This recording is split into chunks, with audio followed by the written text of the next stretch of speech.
Hey, it's State of State. We got your Nittany Lion update. It's a football discussion with Tom and Justin, so kick back and press play. Hi, everyone, and welcome to State, a Penn State football show presented by FanDuel. Make every moment more. I'm Tom Hannafin, joined by former Penn State offensive lineman Landon Tengwall of the Landon Tengwall Show on YouTube. Landon does a tremendous job. Later on this week, Justin King will be back. We'll have our full game preview of Penn State versus Oregon, Justin and I, this Friday on our YouTube channel, of course, wherever you get your podcast, Spotify, Apple, etc. But today, a little outlook on this game from a man who understands this team intimately. Number 3 Penn State, number 6 Oregon this Saturday night, 7:30 p.m. Eastern on NBC in a whiteout. We got to hear from James Franklin already this week. And Landon, one thing that jumped out to me was the fact that he was placating so much to the fans to make this a raucous environment. He wasn't saying it directly, but you could feel the gravity of the game based on the way that he was speaking and the requests that he was making and all of the different elements of the game that he thought were going to be important, all of the things they've done this far.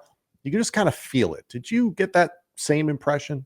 Yeah, it definitely did. He basically gave a challenge to the fans. He wanted this to be the most disruptive environment to ever grace college football. And I think it has the potential to do that. I think we're looking at a 2005 Penn State whiteout style performance from our fans. And that's what we need. We need a performance. You're playing a high level, explosive offense, one of the best offensive coordinators in college football in Will Stein over at Oregon. And how do you combat that? With Jim Knowles and a great defense. But if they can't hear, and you've got a fairly young quarterback in year 3, but hasn't played a ton of football, and Dante Moore, and you shake him and he's like this the whole entire time, and SMU's quarterback Samuels, was it Jennings, yeah. Kevin Jennings, when he goes like this, boy, it got louder in the stadium. So someone needs to tell Dante Moore. Dante Moore said he was going to reach out to Bo Nix about what it was like to play in a whiteout. Fun fact, I believe Dante Moore was actually at the game that Bo Nix played at as a recruit for Penn State. Was recruiting him. Yeah, right. That's kind of hilarious. But I don't know. That would be my recommendation to Dante Moore. Do not put your hands over your ears, even if you can't hear, because it's going to get harder for him to hear. So I think no matter what, Franklin was asking for it. I don't really think it matters if he was asking for it. The fans are going to bring it. It's going to be crazy. We all know what it is. It's kind of a rite of passage. It's something that the fans take to heart to say, hey, we are going to do our job in this game, show up and make it incredibly difficult for that offense to operate. Those little covers on the ear holes for the quarterbacks. I don't know how much that does, but we're going to find out. See if it's a full Shea Patterson situation, kind of like the Michigan game from years ago. I think James Franklin speaking in that vein, Landon, it made me feel like the pressure is real for this team to deliver, and this feels like a must-win. This feels like a gotta-have-it situation because you can prove to the rest of the country that Penn State is for real this year if you can beat a team the caliber of Oregon this early in the year. It's a signature win that can keep you right in that race of the top 3. A lot of AP voters, some people had Penn State at number 1. I think Miami is the most complete team in America right now, but Penn State, they can certainly bolster their resume with this victory against Oregon. You're still going to be in the running for the college football playoff firmly, even if you lose this game. So it's not the end of the world or anything, but if Penn State walks into a game where, for instance, FanDuel is favoring them by 3.5 and over under 52.5, and Penn State lays an egg, then the narrative is going to be same old Penn State. But if you handle business against Oregon, I feel like that changes things nationally. As someone who is covering college football on a national scale on your show, is that kind of what you're feeling from the outside looking in? Yeah, I think it changes the perspective nationally, but I think more so, and what's more important is it changes how James Franklin and Drew Allar think about themselves. And, as much as they can say whatever they want, that they're not thinking about anything and it's 1-0 and no outside noise, all that stuff, they know what's being said. And they know that both of them respectively really haven't gotten over that hump. It's been a long time for James Franklin, and Drew Allar really has never truly done it yet. So they know that there is a lot of pressure going into this game on them. And I was actually just texting with someone about that. I don't know if that's a good thing. I don't know if that's a worry. But yeah, certain people thrive on that and certain people don't thrive on that. Some people, it's like, I can't wait. We've had guys Sean Clifford, Trace McSorley, all those guys. I felt like to a degree, they thrived on the fact that, okay, this is a damn game. Let's go do it. I can't wait for this one. We haven't seen that yet from Drew Aller, and just to be fair, it's kind of been the opposite. It's been in those high pressure situations, it's been a little bit of more crumble than rise to the occasion. Now, granted, hasn't been in the best situation with the offensive coordinator, the first one, Mike Yurcich. I was under that one. Wasn't great there. Also hasn't really had any real wide receivers up to this point now, 2025, the first year that I think he's got a little bit of help there. But it hasn't been great situations for Drew Aller. So I think that can kind of, lead to why we've seen him not rise to the occasion. But at the end of the day, he's got to get it done. There's no excuse. And I think this is a defining moment in Drew Aller's career, not even just college. Like NFL too, not even just where he gets drafted. Like I feel like this game, and it might sound crazy to some people, but this could even define where he goes in the NFL and where his mindset is from here on out. If he dominates in this game, it could just flip on that light switch, and then boom, he is just so much more confident. He is able to dominate. He's able to use the tools that God gave him and go out there and dominate. But if he doesn't, and it lays an egg, like you said, and kind of does something similar to a Notre Dame type game, well, I think Penn State's in a really bad place, and now you do not have that confidence going into Ohio State, going into Indiana, going into what would then hopefully be the college football playoffs, that you can actually win a big game. And I think that's the number one thing. This team talks about, hey, we're not worried about the outside noise. Nick Dawkins has talked about that a bunch, gave some really good quotes on that. And I don't really think they are, but they still feel the same thing that everybody else is talking about, that, yeah, we haven't gotten it done. They feel that pressure. And it's all coming to a head Saturday night, 7:30 in Beaver Stadium. And like I said, and what James Franklin wants, I think he will get. It is going to be one crazy environment. I'm curious to see if it sets the attendance record. Very, very curious about that. Granted, I know the west side of the stadium is a little bit different, so I don't know if it's capable to set the attendance record. Be careful on that west side. We're going to see some people start to sway. Dude, that's where my family's tickets are. I'll find out in November if I survive the Indiana game. I'm sure everything's fine. Pat Kraft has said everything's fine. So yeah, excited about no, that. we're good. We're good. Let's start with Penn State's offense against Oregon's defense. And you've done a really nice job highlighting a lot of different elements of this game already on your YouTube channel, on your social media. You do an awesome job with that. And talking about Drew Aller, one, personally, I don't think he needs to be Superman for Penn State to win this game. He needs to stay within himself, keep Penn State on schedule, ahead of the sticks. The running game is going to be extremely important. The aggressive nature we saw from Drew Aller last year against Oregon in the Big Ten Championship, against USC in a comeback win in LA in overtime. That guy, I'd like to see that guy, but I almost don't care how this game looks. At the end of it, it's almost just, please just go 1-0. I think that's all anybody's hoping for. We'll deal with the aftermath when we have aftermath. But one thing that was really good that you pointed out was the pressures that Penn State's offensive tackles have dealt with thus far this season and the pass rush that Oregon brings to the table. Do you think that's a significant factor for Penn State's offense, or is it something manageable? Yeah, so I'm actually doing the cut up right now, getting this defensive film breakdown done. So on third down, they do bring a lot of different looks. So I think the number one thing that Penn State needs to do, and this is any offense, it's easy to say, but you cannot get in third and long. You have to stay ahead of the sticks.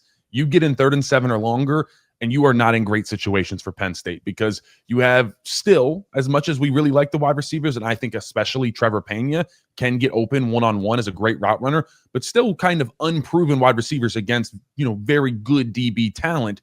So what you are getting a lot is you're getting 6-man up, the double A-gap mug, where you got the 2 linebackers pressed up in the A-gap. Then you get stunts, you get twists, you get blitzes, you get all these different things. They bring cornerback blitzes off the edge.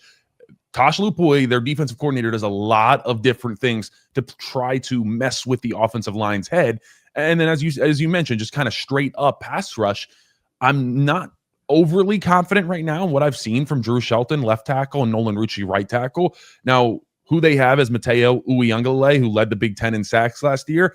I think he is a very good pass rusher with a deep tool belt, big guy too. I think he's around 285, and he is fluid in his movement. And then they also got Tatum Tuioti. and that is kind of their jack outside linebacker. They play an odd defense. So but also kind of he's an edge basically, and has some very good moves there too. So going against two guys that in the past have looked really good in Drew Shelton and Nolan Rucci, but struggled so far. I mentioned, there's 9 pressures that the Penn State offensive line has given up. The starting offensive line has given up so far this year. And all of them came from both of Penn State's tackles versus some really low-level competition. So now in an environment where you're going against a defensive coordinator that is going to give his defensive ends one-on-one matchups, how are you faring? Now, one thing to note, Drew Aller has been incredible at evading pressure. He is super smooth at just making it look like someone comes free and it's just boop. And it just, the way he moves and navigates the pocket has been really impressive, really since the last year. Kind of, you think back to USC and that 4th down pass when there was a free rusher and just evaded him, tucked the ball, untucked it, and then corked it. And that's what I've seen from Drew Aller.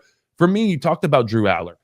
I think you're right. I don't think he needs to be Superman in this game. But if I'm Tosh Lupoy, Oregon's defensive coordinator, I'm saying, you guys rushed for 297 on us last year. We basically 300 yards. I can't imagine the last time that's happened to an Oregon defense. I'm not going to let that happen again. And so, especially watching the tape and saying, hey, in the past, 6 out of the 7 last games, Drew Aller's completion percentage is under like 60%. It's not good at all. I'm going to make Drew Aller beat me outside and over the top. I'm going to say, I'm not going to give you easy throws over the middle. I'm not going to let you guys run the football, put 7 in the box, and let's see if you can make the throws. Let's see if your wide receivers can beat our DBs one-on-one over the top. And that's where I'd go from there. And then if he does, you adjust. But watching the tape and seeing everything I've seen, I think that's somewhat of the plan that Oregon's defense is going to come in with and say, hey, let's see if Drew Aller and the wide receivers can beat us. One thing I get frustrated about, I'm sure you do as well, is people making the blind comparison to, well, because this happened last year, it might happen this year. And it's like different personnel, different coaches, different players. Like there is that lingering thing to your point. Oh, the coach remembers that happened last year, but he's got different pieces to play with. So does Penn State. But I think one thing that feels plausible, at least based on what we've seen in 2025 from Penn State and from Oregon's defense, is that Penn State should be able to run the ball on this Oregon defense once again. It feels like, again, similar to last year, different personnel, that their gift once again is the pass rush, not necessarily stopping the run. I will give a lot of credit to the defensive ends that you pointed out, the linebacker Betcher, who is a tremendous story, Burlsworth Award Trophy winner, and just a Eugene guy, an Oregon guy.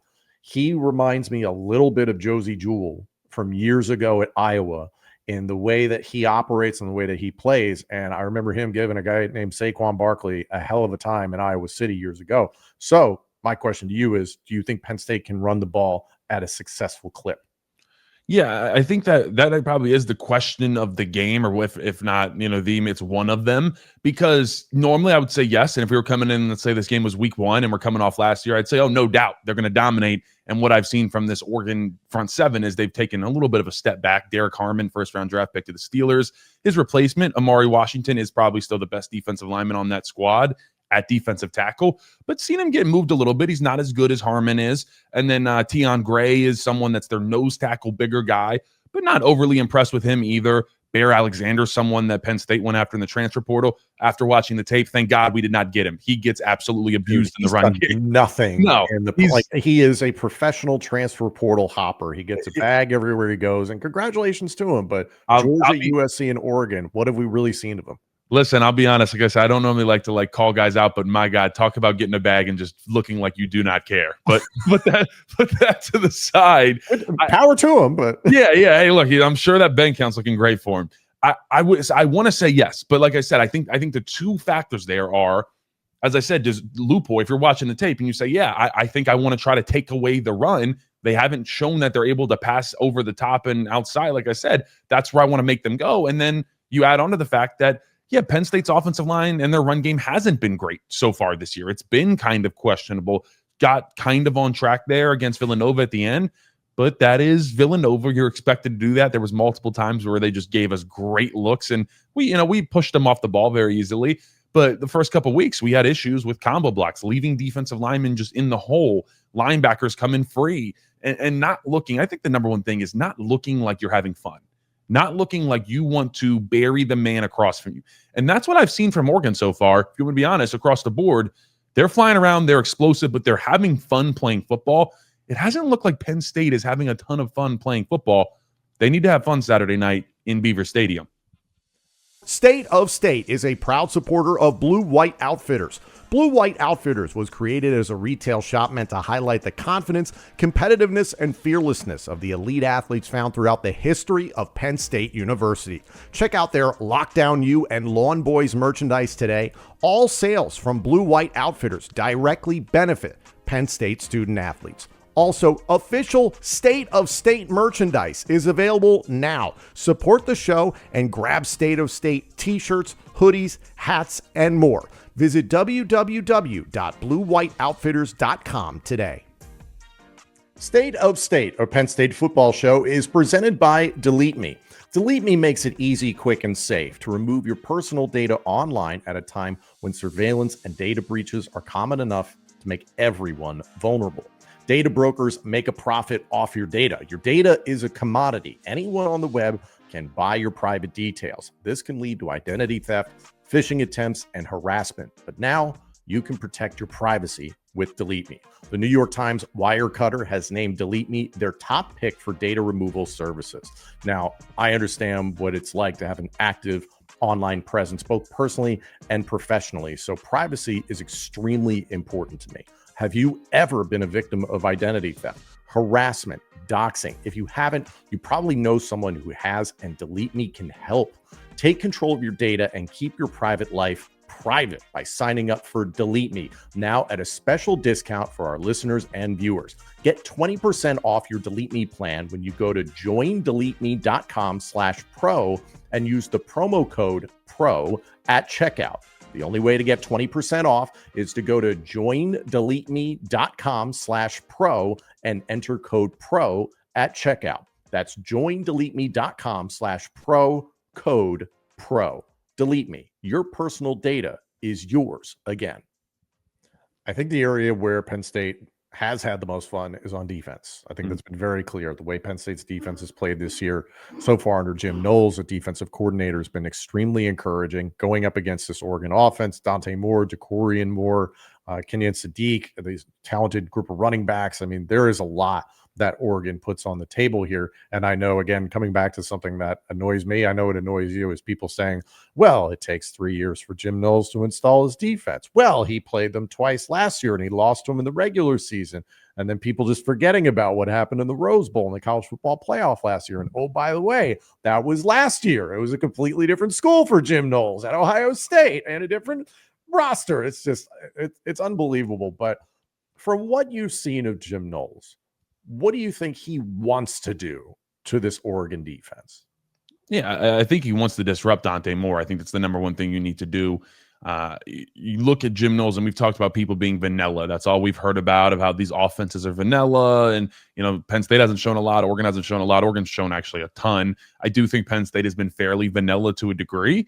But I think Jim Knowles is the one that's been most vanilla, because he really has not had to show anything at all, because we haven't even played real passing attacks. Every single team was underneath, run the ball, quarterback option. So we haven't seen the disguised coverages. We haven't seen the blitz packages at all. There's a lot of things that I think you were going to see for the first time from this Jim Knowles defense. We saw it about 2 total times over the first 3 games, just 2 total plays where Jim Knowles brought out that jack linebacker. He called it the Leo linebacker position, where you have basically an odd front and you take one of the DNs. It was Chaz Coleman once, it was the Dine Dennis Sutton another time, and they're like a stand-up linebacker basically that's right over top of the guard, but they look like a linebacker. And there's a lot of things you can do out of that: stunts, twists, move guys around, blitz people. So I think there's a variety of different things you're going to see from Jim Knowles, but his idea is going to be, hey, Dante Moore, this kid's going to already be shook. I love, someone asked Jim Knowles like what he thought about the environment in like a press conference. He was basically like, he's like, it's not my job. I don't really care. The box. He doesn't care. Yeah, but I'll tell you, he's going to be very happy when Dante Moore can't hear, and then he brings a blitz with a disguised coverage, and then it is, oh no. And that's what I'm hoping for. Like he needs to play with Dante Moore's head. Dante Moore, watching like every single snap of him this season that I've watched 2 times over, has very few bad passes. Now, has not played any good teams or even remotely good defenses. So this is his first real test, I would say, too. Let's not forget that. As much as this Oregon offense is basically the number 1 offense in college football, They truly have not been tested yet. They have not been in an environment like Penn State. They haven't played a defense like Jim Knowles. You also have, I like the matchup that we have as far as our defensive ends, whether that's Chaz Coleman, Dennis Sutton, even Zariah Fisher. I've been texting with a couple of boys, letting them know what I thought about the offensive tackles for Oregon. I think a lot of people, Oregon fans, are very high on them because they've only allowed 1 sack. But you kind of put on the tape and see there are a little bit of liabilities there in pass pro at different times. I think you are going to see their left tackle World, who came from Nevada, should have seen him in week 1, but went over, took the bag. He has a really bad anchor. So you see some power moves, some bull rushes against him. Their right tackle, Harkey, really leans in pass protection, and you're really easy to get that edge and bend that corner on him. So I think there's a couple opportunities there for these Penn State defensive ends to just win their one-on-one pass rush matchups. And then look, let's see. We haven't even heard AJ Harris's name yet this year, really. Yeah. And he's been out there the entire time. So let's see what he's got against the Corian Moore. Davian Collins is obviously a speedster. Can he stay up with him? Same thing with Elliott Washington, 4'3" guy. Let's see what they got against these speedy Oregon wide receivers. Cornerbacks and offensive linemen are similar in that if you don't hear their names mentioned, that's often a good thing. It's a really good thing in general. You mentioned something about, putting the vanilla stuff on tape. James Franklin kind of pushed back on that earlier on this week in his press conference, saying that doesn't really exist, at least in those like early, I'll call them cupcake non-conference games or early in the season. Like you save certain elements of the playbook for the bigger competition that you play. Would you agree with that point or disagree? Yeah, I was very vocal. I basically put out a tweet, like an "I told you so" tweet to a degree, of telling people. I was telling people the whole time because that's what everybody was saying. Oh, we're not showing anything. We're saving everything for Oregon. I'm like, guys, I've literally been in Kotelnicki's offense. It is not a thing to just only show 20% of your offense. It's just not. It's physically not possible.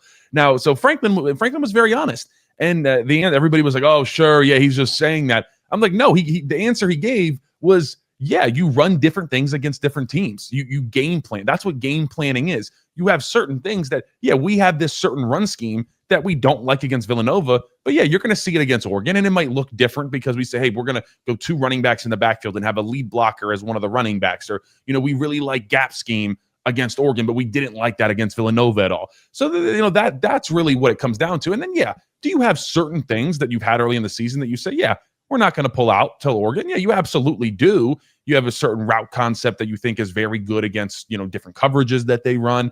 But that's what game planning is. It's there. Trust me, there was not, we are holding back 50% of our offense. You're only seeing 50% of it. And then you just come out. I mean, it can happen. Georgia actually did that against Tennessee, basically came out the entire new offense. I don't want to say it's impossible, but it's not Andy Kotelnicki and it's not Penn State. That's not something you're going to see from this squad. I know that's not what people want to hear. And when I put that out, people were like, oh my God, then we saw everything. And I'm like, no, not necessarily. But like, yeah, at the end of the day, the offense was not operating well. I don't know. That's just kind of the truth. And yeah, we ran a lot of simple route concepts, but I think there's a couple things you added. Drew Aller running the ball. I absolutely expect to see that. I think you're going to see him in the read option game, and you're going to see him, a couple, not necessarily designed runs, but more of a threat to pull that ball.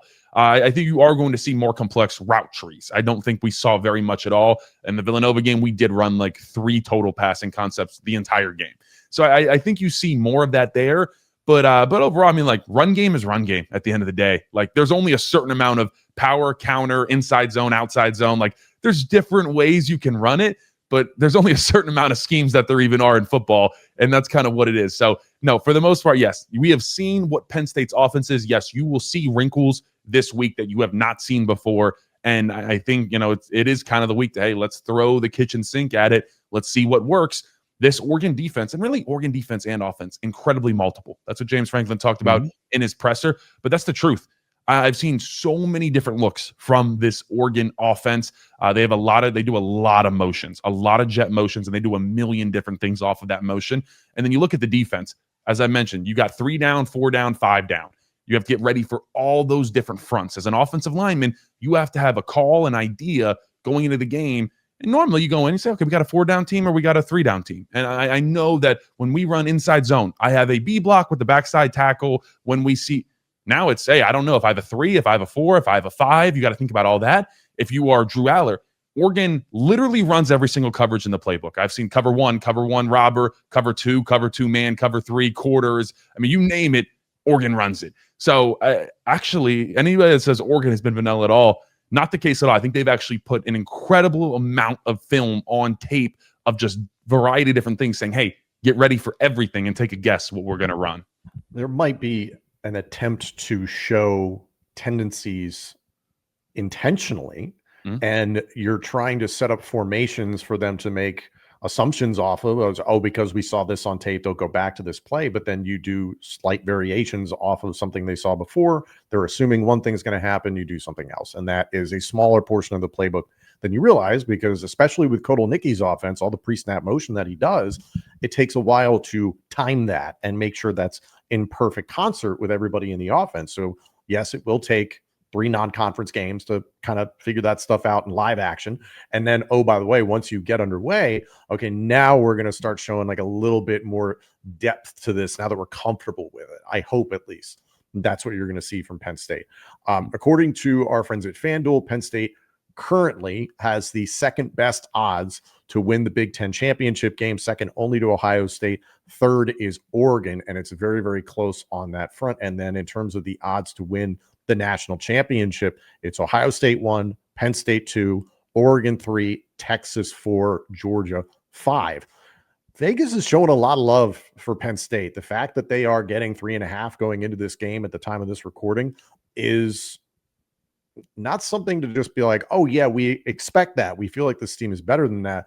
This is Vegas, and I feel like the rest of the country saying we believe in Penn State. We buy what Penn State is selling. And historically, I've mentioned it on this show before, and I've talked about it with you in the past, is that the narrative against James Franklin and Penn State is it's a 2 to 3 game schedule, and they can't win the big one. This is the big one this Saturday night against Oregon. So I think we'll all analyze the hell out of this game, Landon, after the fact, in that I'm just going to be happy if Penn State gets the win. And then, yes, we're going to go through things. Okay, this is what went right. This is what went wrong. Things to be happy about, things to be concerned about. But as someone who's been a part of this team, do they give a damn about any of that stuff? It's just, I got to get out of Beaver Stadium 1-0. Yeah, no, you don't care about any of that. You're not thinking. And Franklin really does have the ugly as hell. Yeah, no, I mean Franklin, he drills in the 1-0 mindset. That's a real thing, and it is a good mindset to have. And I think it is contagious. And the guys will keep you in check on that one, especially the leaders. You start talking about anything else, it is really 1-0. But yeah, I mean, you do hear a little bit of outside noise. You hear that, and you know the expectations that you have for yourself, and that's where the pressure starts to build of knowing that this is basically a national championship or bust. And it all really starts this weekend against Oregon. If you don't get it done, well, that path to the national championship becomes a lot harder, not necessarily because you're going to miss out on the college football playoffs, because you won't, even probably with 2 losses. But it's just, as I said earlier, the confidence and the knowing in your ability that you can actually get it done. If you get it done this weekend, that changes a lot for this Penn State team and James Franklin. I think it changes everything for how the entire month of October could go, considering it's a favorable schedule with UCLA on the road, Northwestern at home, Iowa on the road, a bye week, and then you go to Ohio State. If Penn State can knock off Oregon here at home and then get through October unscathed, stay healthy, of course, boy, you're going to have a ton of confidence heading into Columbus for that matchup. So we'll see how that goes. Landon, thank you so much for joining me here on State of State, a Penn State football show. To everybody watching and listening, check out the Landon Tengwall show on YouTube. Landon does a tremendous job covering not just Penn State football, but everything in the world of college football, and continues to grow that platform. You're going to have coverage up until the game and then after the game, correct? Absolutely. Beautiful. Landon, thank you so much. Thank you all for joining us here on State of State, a Penn State football show presented by FanDuel. Thank you all so much for joining us. This episode and our entire library of shows is available now on YouTube, Apple Podcasts, Spotify, and wherever else you get your podcasts. Please like, comment, subscribe, rate us, and turn on notifications. Follow us on social media at State of State Pod. Comment on our YouTube channel. And if you haven't done so already, you can become a member of our YouTube channel. For just 99 cents a month, you can get all upcoming episodes of State of State, plus our entire members-only playlist, ad-free, commercial-free. Hit the join button on our homepage or follow the link in the description of this podcast. State of State is presented by FanDuel.